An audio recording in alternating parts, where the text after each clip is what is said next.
Oke, selamat malam rekan-rekan. Selamat datang di pertemuan ke-13 ya, sesi ke-13. Kita mau ngebahas mengenai business continuity. So, business continuity ini sangat penting bagi kita yang bekerja di perusahaan-perusahaan yang membutuhkan operasional 24/7 atau eh, 7 hari full operasional itu bekerja seperti perbankan ya. Jadi kita bahas dulu. Mungkin teman-teman pernah ingat pada tahun 2019 bulan Agustus terjadi eh, listrik padam ya, atau kita biasa nyebutnya mati lampu atau listrik mati. Nah, hal ini mengakibatkan operasional di Pulau Jawa itu sangat terganggu, terutama di bidang komunikasi ataupun server dan lain sebagainya. Nah, kerugian itu tidak hanya pada server atau komunikasi, tapi transportasi, kemudian perbankan, pelayanan umum dalam hal ini pemerintahan, dan telekomunikasi itu mengalami kerugian yang amat sangat merugi. Karena kita ketahui, padamnya listrik selama lebih 10 jam ini bahkan mengakibatkan bisnis continuity yang seharusnya perusahaan itu bisa mendapatkan keuntungan dalam setiap detik, setiap menit, ataupun setiap jam, itu malah mengakibatkan mereka mengalami kerugian karena uh, tidak ada penghasilan yang didapatkan dari proses terganggunya listrik padam ini selama 10 jam ini. Jadi bisa kita lihat dampak-dampaknya ini akan sangat domino ya. Jadi satu berdampak maka semuanya akan terkena dampaknya. Kemudian kita kalau ngomongin dampak di sisi cyber, maka kita akan eh, berurusan dengan kebakaran pada gedung cyber di tahun 2021. Nah, teman-teman bisa melihat ya di gedung cyber ini merupakan operasional banyak perusahaan, server-server perusahaan, kemudian data-data perusahaan di dalam satu gedung tersebut. Makanya itu disebutnya sebagai gedung cyber ya. Nah, jadi penyimpanan data itu mengalami kebakaran bisa dibilang ya. Dan ini diduga karena konsleting listrik. Terdapat beberapa korban jiwa, mungkin yang teridentifikasi itu ada 2 orang korban jiwanya. Nah, teman-teman bisa melihat layanan yang terdampak di kebakaran gedung Cyber 1 ini. Ada banyak sekali perusahaan, termasuk di dalamnya itu ada portal game online, dalam hal ini Megaxus dan Ragnarok ya. Kemudian ada hosting, punyanya Niaga Hoster, kemudian rumah web, ada provider internet, PT iNet Global Indo, kemudian situs beritanya itu punyanya si Antara, ada pialang saham itu PT Ajaib dan Indo Premier atau kita bisa kenal dengan iPod. Kemudian aplikasi pembayaran Shopee, Shopee Pay, Bank Neo, bahkan sampai dengan tiket bioskop itu terkena dampaknya. Ini mengakibatkan terhadap business continuity. Lalu langkah-langkah gimana sih perusahaan? Perusahaan biasanya memiliki cadangan datanya atau cadangan servernya tidak hanya di satu tempat. Jadi ketika di gedung cyber ataupun listrik padam di Pulau Jawa, maka bisnis continuity ini harus tetap berjalan di perusahaan-perusahaan itu. Bagaimana sih caranya? Maka kita akan ngebahas itu di dalam materi kuliah pada sesi ke-13 ini. Kemudian kita beranjak lagi. Lalu kalau terjadinya kebocoran data, kemudian ransomware, hacking, dan lain sebagainya yang berada di ranah cyber, itu apakah berdampak kepada bisnis continuity? Nah, tentu iya, pasti itu akan sangat berdampak terhadap bisnis continuity perusahaan. Seperti misalkan leaked data. Nah, ini akan mengakibatkan para pengguna eh, aplikasi tersebut berpindah ke dalam perusahaan lain karena mereka merasa data-data mereka itu tidak dijaga dengan baik. Maka dia akan memindahkan uangnya, memindahkan asetnya ke aplikasi lain. Nah, itu merupakan leaked data. Kemudian kalau ransomware itu, maka dari komputer satu bisa saja ransomware itu bergerak ya ke perangkat-perangkat lain yang terdeteksi di dalam satu jaringan itu. Maka kita harus menonaktifkan internet pada suatu jaringan tersebut dan kita harus mengisolasinya untuk tidak agar tidak menyebarkan ke perangkat-perangkat operasional lainnya. Nah, ini akan sangat berdampak pada kerugian si perusahaan. Dan contoh hal ini adalah Bank Syariah Indonesia yang kita ketahui beberapa waktu lalu itu terkena ransomware. Kira-kira seperti itu, teman-teman. Lalu ditanya nih, apa sih itu business continuity? Mungkin tadi saya sudah memberikan kisi-kisi business continuity itu apa sih? Jadi kalau menurut Disaster Recovery Journal dan Business Continuity Institute, business continuity ini merupakan kemampuan strategis dan taktis organisasi untuk merencanakan dan merespon insiden dan gangguan bisnis untuk melanjutkan operasi bisnis pada tingkat yang dapat diterima dan telah ditentukan sebelumnya. Jadi, di dalam konteks merespon dan merencanakan gangguan, ini perusahaan harus tetap bisa melanjutkan operasi bisnis. Makanya di sini saya bold ya, melanjutkan operasi bisnis. Jadi perusahaan itu sudah memiliki standar operasional prosedur bagaimana kita sudah direncanakan dan merespon insidennya. Lalu setelahnya itu kita bisa mengevaluasi dan memitigasinya sehingga proses bisnis ini akan terus berjalan dan dilanjutkan. Kira-kira seperti itu untuk business continuity. Nah, di dalam business continuity itu memiliki perencanaan. Jadi di sini bisa dikenal sebagai business continuity plan life cycle. Yang pertama ada identify risk assessment, kemudian yang kedua ada analysis, business impact analysis, kemudian yang ketiga ada create strategi and plan development, dan yang keempat adalah measure, test, train, and maintain. Jadi di identify risk assessment, kita perlu mengidentifikasi risiko-risiko apa aja sih yang bisa dapat terjadi ketika bisnis kita itu berjalan atau nanti resikonya apa aja yang bisa terjadi. Misalkan di bisnis kita itu memiliki banyak aplikasi, ada aplikasi perbankan, ada aplikasi microservice, ada aplikasi itu. Nah, kita harus mengidentifikasi kemungkinan-kemungkinan yang dapat terjadi ketika aplikasi kita tuh diretas atau disusupi oleh ransomware. Kemudian setelah itu, yang kedua itu adalah kita menganalisa. Jika hal itu terjadi pada setiap aplikasi kita, maka itu akan berdampak apa sih terhadap operasional bisnis kita? Apakah kerugian yang sangat besar dalam kurun waktu 1 jam, 3 menit, 1 menit, dan lain sebagainya itu harus dianalisa. Kerugiannya berapa? Kita harus tahu di dalam tahapan analisis ini. Kemudian yang ketiga adalah create.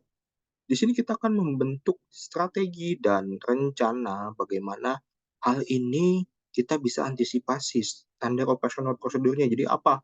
Misalkan kalau ransomware, jadi kita punya uh, ibaratnya panic button.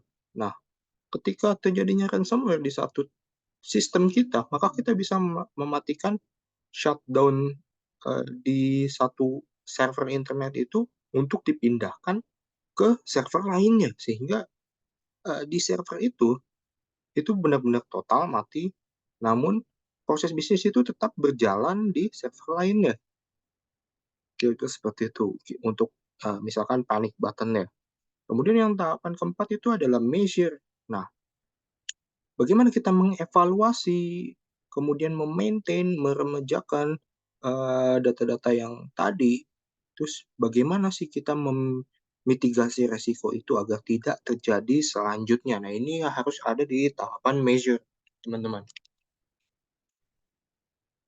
Kalau kita ngomongin business continuity plan, maka di situ ada disaster recovery plan. Nah, kalau business continuity plan itu berbasis bisnis objektifnya, kemudian inventorisnya dan proses mapping, kemudian business risk dan impact analysis, strategi development, continuity IT recovery planning, kemudian testing dan audit maintenance. Sedangkan disaster recovery plan itu kita harus mengidentifikasi perangkat-perangkat IT-nya itu apa aja. Kita juga harus mencegah perangkat IT itu agar tidak disusupi malware, ransomware, dan hal sebagai macam. Kemudian kita juga berfokus kepada IT strategi development. Kita harus mengembangkan strategi apa untuk memperkuat pertahanan IT kita. Kemudian kalau terjadinya bencana, maka kita memiliki strateginya. Jadi disaster recovery-nya kita tahu kalau terjadinya bencana, misalkan gunung berapi, hujan, dan sebagainya, kita harus um, mengetahui strategi apa untuk merecovery dan mencegah gitu ya. Setelah itu kita melakukan testing dan audit secara berkala. Nah, seperti yang kita ketahui, disaster di Indonesia itu sangat banyak banget ya kalau kita lihat ya. Jadi di sini ada erupsi Gunung Merapi, kemudian ada misalkan huru-hara nih, terjadinya demo yang anarkis, lalu ada banjir bandang. Nah, bagaimana sih disaster recovery ini bisa berjalan? Kita perlu mengetahui dulu, disaster recovery itu maksudnya apa sih? Jadi, disaster recovery itu merupakan bagian dari rencana business continuity. Jadi, disaster recovery itu ada di dalam business continuity. Nah, DRZ dan BCI itu yang tadi mendefinisikan pemulihan bencana ataupun disaster recovery ini sebagai proses kebijakan dan prosedur yang berkaitan dengan persiapan pemulihan atau kelanjutan infrastruktur, sistem, dan aplikasi teknologi yang penting bagi organisasi setelah bencana atau pemadaman listrik. Jadi disaster recovery ini akan berjalan untuk mempersiapkan pemulihan atau kelanjutan di saat terjadinya bencana atau pemadaman listrik, disaster recovery ini harus turn on gitu, harus aktif untuk melakukan pemulihan yang berkelanjutan agar sistem tetap berjalan. Seperti itu teman-teman untuk disaster recovery. Nah, bentuk disaster recovery ini sebentar saya berikan pointer. Nah, misalkan kita memiliki server 1, kemudian di sini ada server 2. Kita tidak bisa menjadikan staging server sama production server itu di dalam satu server. Tapi kita bisa memisahkan hal itu ke dalam dua. Atau kalau misalkan kita mau memasukkan dev staging server sama production server di dalam satu, maka kita harus mengclone setiap data yang berubah ke dalam server satunya. Nah, agar itu tetap aman data yang diklon, maka dibutuhkan suatu VPN dalam mengakses server tersebut. Sebelum mengakses server, maka kita membutuhkan VPN. Kemudian di dalam pengklonisasikan atau menduplikasikan data ke antara server 1 dan server 2, maka kita membutuhkan suatu kriptografi, encryption ataupun decryption. Agar data-data ini ketika terjadinya pemindahan data, itu tidak diketahui oleh orang yang tidak berkepentingan. Jadi seperti itu ya. Jadi ini merupakan server di RC dan ini opsional, bisa dilakukan ataupun tidak. Kira-kira seperti itu teman-teman untuk server DRC. Lalu ketahanan resiliensi itu menjadi pondasi utama saat ini bagi organisasi. Business continuity dan disaster recovery menjadi sangat dibutuhkan, di mana organisasi saat ini itu semakin bergantung pada teknologi untuk menghasilkan pendapatan, menyediakan layanan, mendukung pelanggan yang selalu mengharapkan aplikasi dan data selalu tersedia. Jadi confidentiality, integrity, dan availability itu harus tetap dijaga di dalam business continuity dan disaster recovery. Sehingga data-data tersebut, teknologi-teknologi itu, dan layanan yang kita sediakan, maka akan berkualitas, efektif, dan efisien. Kira-kira seperti itu ya. Nah, kalau kita ngomongin disaster recovery plan and business continuity plan, nah, tadi kan sudah sempat disinggung nih. Disaster recovery plan itu merupakan bagian dari business continuity plan. Jadi kalau BCP, kita singkat aja ya, BCP itu ada business continuity plan, ada polisi strategis, risk management, business continuity, dan segala macam. Kemudian ada validation and testing, dan alternative site. Nah, untuk tahapan 1 sampai 4 itu masuk ke dalam business continuity plan. Sedangkan 5 sampai dengan 9 itu masuk ke disaster recovery plan. Jadi, disaster recovery plan itu sangat memfokuskan pada bagaimana si perusahaan ini untuk recover. Jadi, untuk pulih kembali dari terjadinya gangguan terhadap bisnis.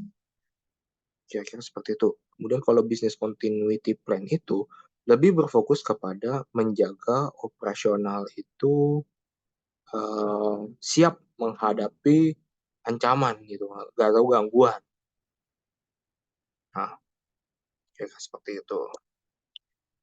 Oke, tadi kita sebut confidentiality, integrity, dan availability, maka kita tetap harus memanfaatkan atau menggunakan CIA ini ya, agar informasinya tetap private dan aman, kemudian data-data atau layanan tersebut tetap ada dan bisa diakses, kemudian integritinya itu benar-benar ya apa ya, kita harus make sure kalau itu benar-benar bukan orang lain yang memiliki data atau menggunakan data tersebut. Jadi kalau tadi BC dan DR itu business continuity dan disaster recovery itu dulunya dipisah, namun ada metode baru atau saat ini tuh digabung jadi tren penggabungan dengan nama BCDR, Business Continuity Disaster Recovery Plan. Nah, itu merupakan hasil dari perkembangan uh, security awareness para eksekutif bisnis dalam hal ini CEO, CTO, owner, atau founder, nah, dan teknologi yang sangat berkembang saat ini. Maka kita perlu mengkolaborasikan secara erat ketika merencanakan respon, dibandingkan kita mengembangkan skemanya secara terpisah. Jadi kita harus tetap bisa berjalan operasional bisnisnya, walaupun dalam hal ini di gambar itu seperti adanya nuklir, ya, adanya serangan bom, perang. Tapi bisnis itu harus tetap jalan, karena itu harus menggaji para karyawan, kemudian harus membayar tagihan-tagihan dan listrik dan segala macam di suatu perusahaan ataupun organisasi. Jadi, peran business continuity disaster recovery atau BCDR itu lebih ke meminimalkan dampak dari gangguan dan lumpuhnya operasional bisnis. Si praktik ini memungkinkan organisasi untuk recovery atau bangkit setelah terjadinya masalah atau gangguan dan mengurangi resiko kehilangan data, kerusakan reputasi atau apa ya, hilangnya reputasi serta meningkatkan operasional sekaligus mengurangi kemungkinan terjadinya keadaan darurat emergensi. Kemudian kalau tadi kita sudah mengetahui apa itu BCDR, apa itu tujuannya, maka kita bisa merencanakan BCDR. Nah, BCDR BCDR plan itu merupakan rencana yang dirancang oleh suatu organisasi untuk mengatasi gangguan atau bencana yang dapat menghentikan atau mengganggu operasional bisnis. Jadi tentu saja ini harus dirancang oleh organisasi sehingga organisasi itu tetap dapat berjalan dan menghadapi. Berarti kan kalau bisnis continuity itu kan menghadapi ancaman. Kalau disaster recovery itu mengatasi gangguan. Kira-kira seperti itu ya.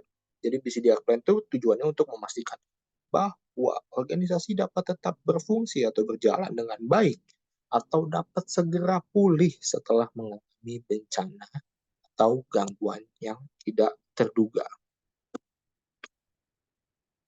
Di sini saya merangkum elemen penting di dalam BCDR plan. Yang pertama itu ada business continuity plan, yang kedua disaster recovery plan yang tadi kita bahas, business continuity plan dan disaster recovery plan. Kemudian yang ketiga adalah pengujian dan pelatihan, dan yang keempat adalah identifikasi risiko. Terkait dengan business continuity plan, itu merupakan upaya untuk mencegah operasional bisnis. Jadi ini untuk upaya ketika kita menghadapi. Kemudian yang disaster itu untuk pemulihan sistem setelah terjadinya bencana ataupun gangguan. Ini langkah-langkahnya seperti pencadangan data, pemulihan perangkat keras dan perangkat lunak rusak. Kemudian pengujian rutin untuk memastikan pemulihannya itu sudah efektif dan bahkan sampai efisien kalau perlu ya di sektor recovery ini. Kemudian yang ketiga itu adalah pengujian dan pelatihan. BCDM itu kita juga selain untuk operasional bisnis tetap berjalan, maka para pegawai itu harus tetap bekerja juga.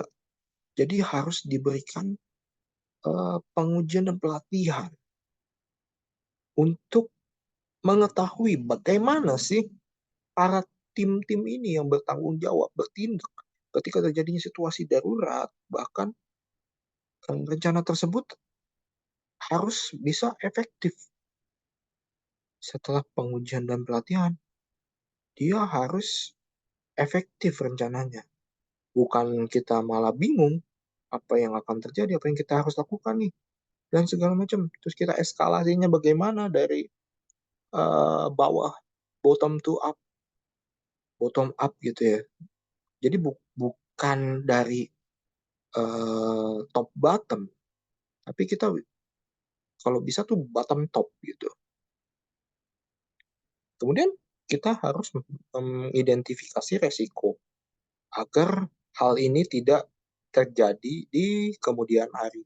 Kita sudah mengetahui bagaimana kita mengambil tindakan ketika resiko itu sudah pernah terjadi.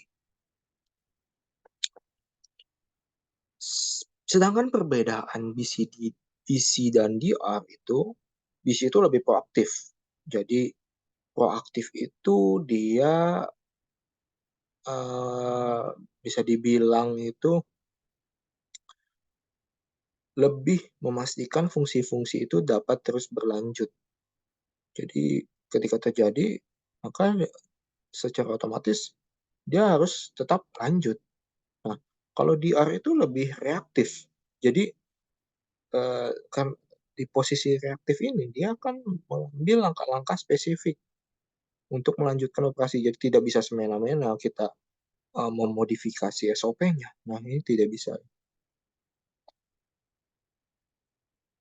Jadi kalau proaktif itu sebelum terjadinya, sedangkan reaktif itu sesudah terjadinya.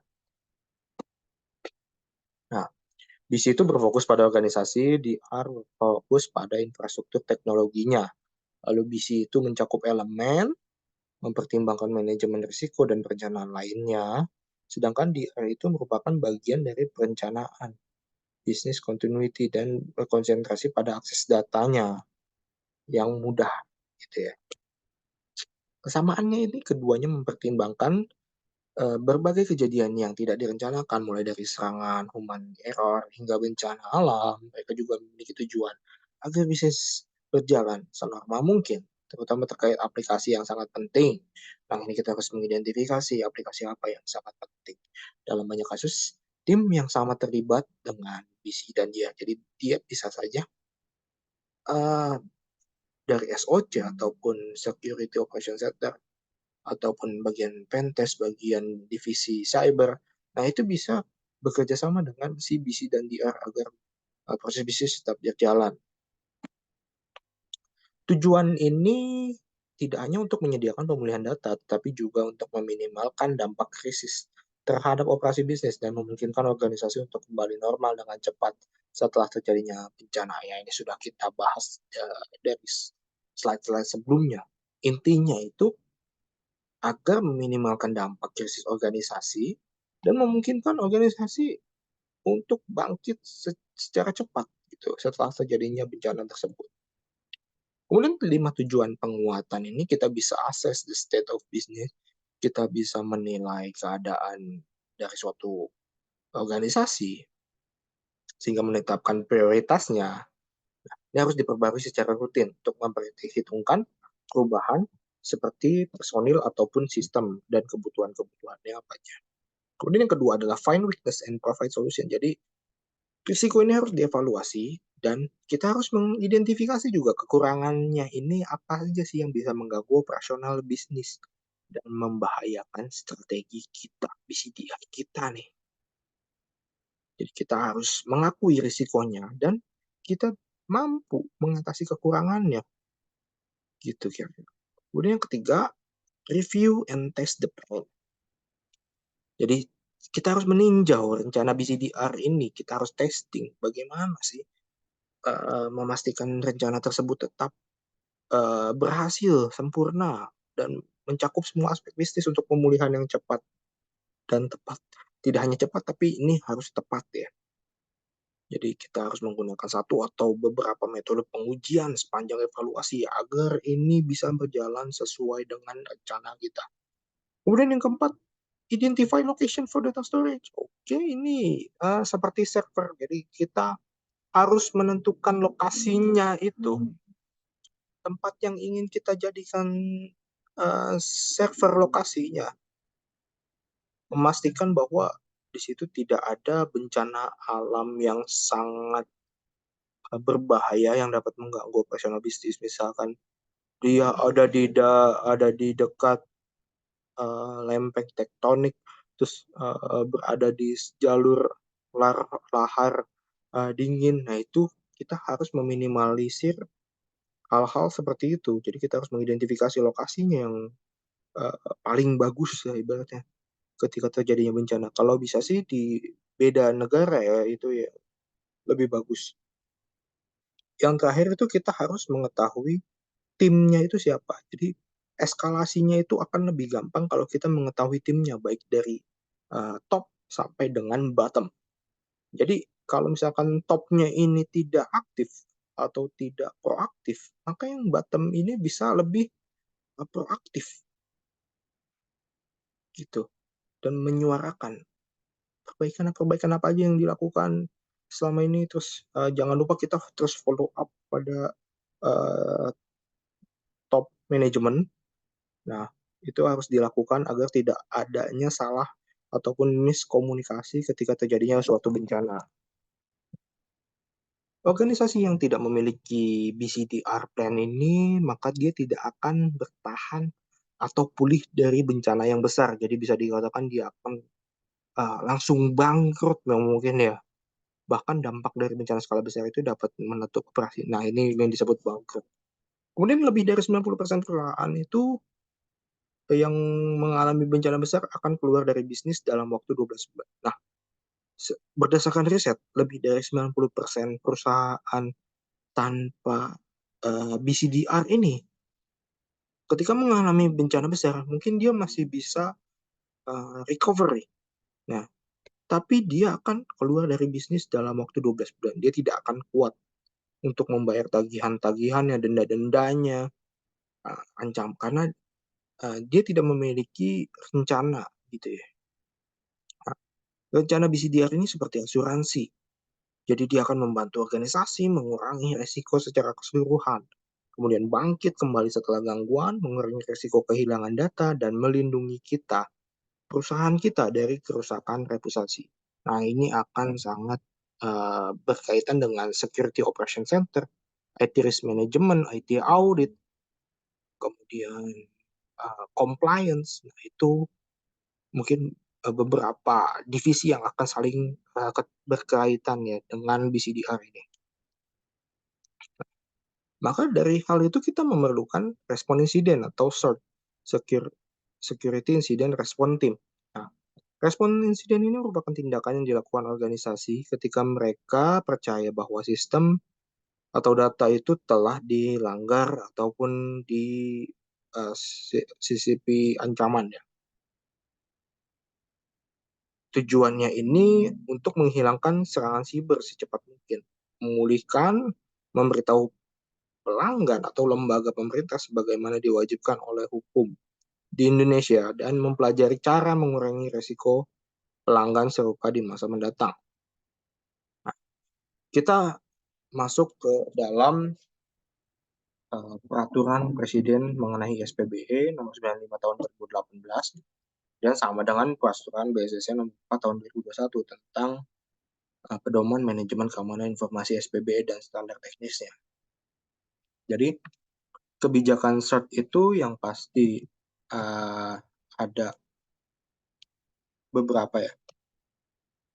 Jadi ada ketentuan pengumpulan bukti, ketentuan rantai pengawasan, komando, eskalasinya itu seperti apa, kemudian ruang lingkup otoritasnya. Nah ini yang memiliki hak-hak itu otoritasnya atau levelnya itu seperti gimana, peran dan tanggung jawabnya, pelatihan komunikasi, pelatihan dan pengujian teknis khusus, dan sampai dengan ketentuan privasi organisasi.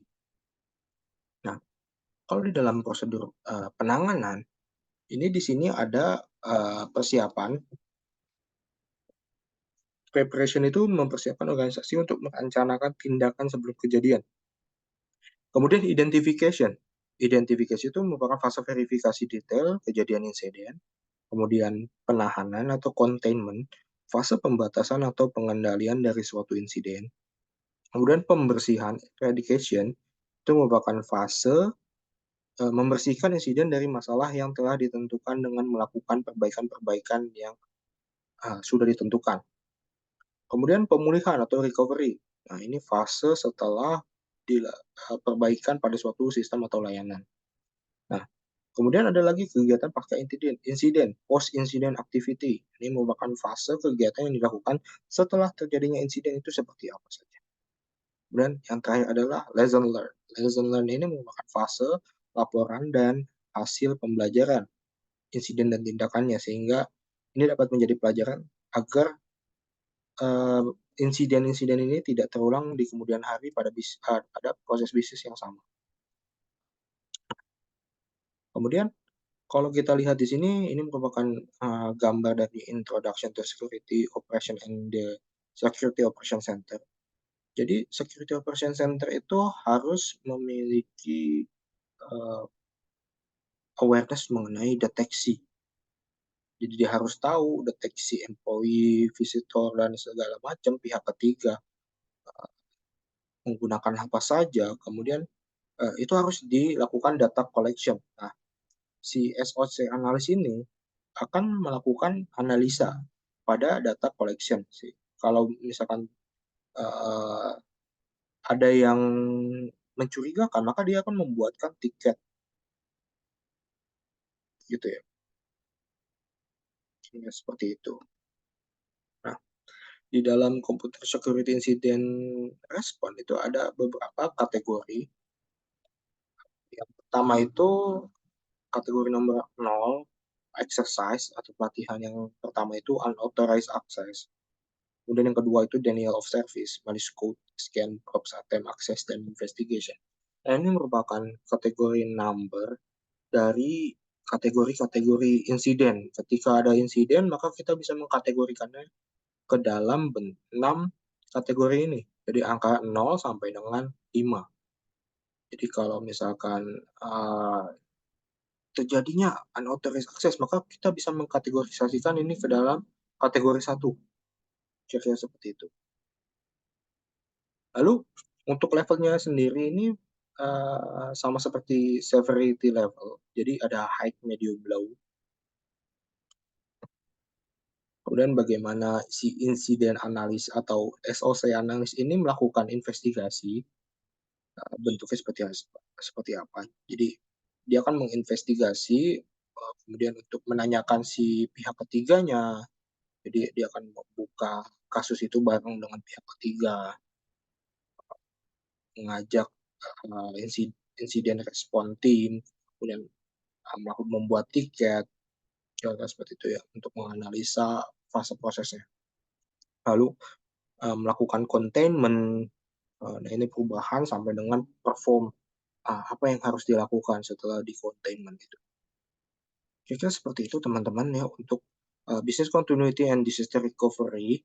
Nah, teman-teman bisa mempelajari hal ini berarti teman-teman sudah siap untuk membuat perusahaan teman-teman menjadi lebih baik lagi, baik itu dari segi bisnisnya ataupun disaster recovery-nya. Jadi teman-teman tahu apa yang bisa teman-teman lakukan ketika terjadi sesuatu pada perusahaan teman-teman dan tidak melakukan hal-hal yang tidak diperlukan. Misalkan seperti terkena ransomware, maka harus membayar denda. Ketika terkena ransomware, maka kita tidak perlu membayarkan denda karena data kita sudah pasti bocor di mereka. Mau kita membayar juga itu tetap akan bocor. Nah, itu merupakan disaster recovery plan yang harus teman-teman pahami dan teman-teman cermati di dalam materi. Oke, teman-teman, mungkin dari materi sesi ke-13 Business Continuity ini telah selesai. Jika teman-teman ada pertanyaan, silahkan tulis saja di kolom komentar. Dan sampai jumpa di sesi berikutnya. Teman-teman jangan lupa jaga kesehatan dan semoga sukses di pekerjaan Anda selalu. Terima kasih, see you.